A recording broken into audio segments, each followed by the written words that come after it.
My mama kept me dressed in them thermals and the Scully. Set up my jacket for me with a kiss, said she loved me.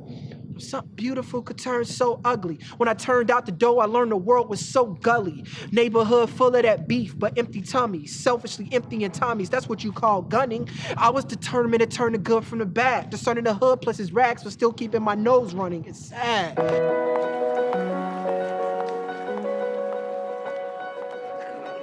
I remember coming to Wheaton for the graduate orientation. It was a sunny day, campus was beautiful. And this was my first time at Wheaton as a student. So I'm out here by myself, my wife's not with me, and I walk into the auditorium. And as I'm looking around, I remember noticing that there's no one here that looks like me.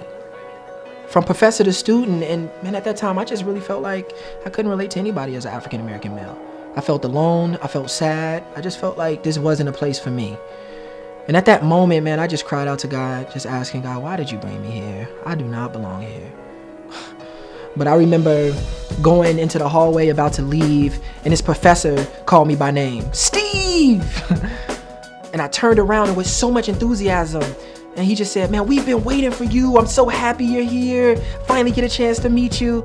And at that moment, I knew God was answering my lament. I knew he was, just through love and compassion and intentionality through this professor.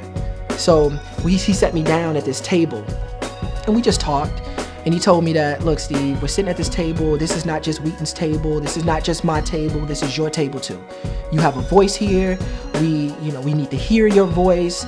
Not just as a student, but as a partner in a faith. That encouraged me, man. Because I not only had this peace now that I was where God wants me to be, but also just being welcomed into the Wheaton community felt really good. So I'm in this cohort now with my classmates who I'll be walking with throughout the next 3 years, just learning from professors who genuinely care about our Bible knowledge and personal devotion to Christ. And I love that. I enjoy hearing their diverse perspectives that they bring to the table. What I'm doing is internalizing what I experience here and living it out wherever the Lord leads me. Whether that's in Wheaton, Illinois, whether I'm in barbershops in Gary, Indiana, or in the inner city of Chicago. I just want people to know the love of Christ and really experience that beautiful fellowship that I get to be a part of. As a creative, my passion is art. Art has always been a major part of my life. Growing up in Gary, Indiana, I went to this school for visual performing arts. Now, Gary, it wasn't the easiest place to grow up. It had its specific challenges. But through the struggles, I always was able to express myself and connect with people through art. Combining what I've experienced and learned at Wheaton, along with my passion in the arts, and my prayer is I can creatively reach people with the Christ-centered message, ultimately, and just show them a message of love, hope, and redemption. I want to show people that there's so much more to life, and they don't have to be limited to what they see. Listen, don't stand for it. Even the man on the first floor is a landlord. Even the janitor got keys to every door. What you fussing for? Walk it out till you very sore. I know the world is cold, your friends are few. You feeling abused by the things they do, but do.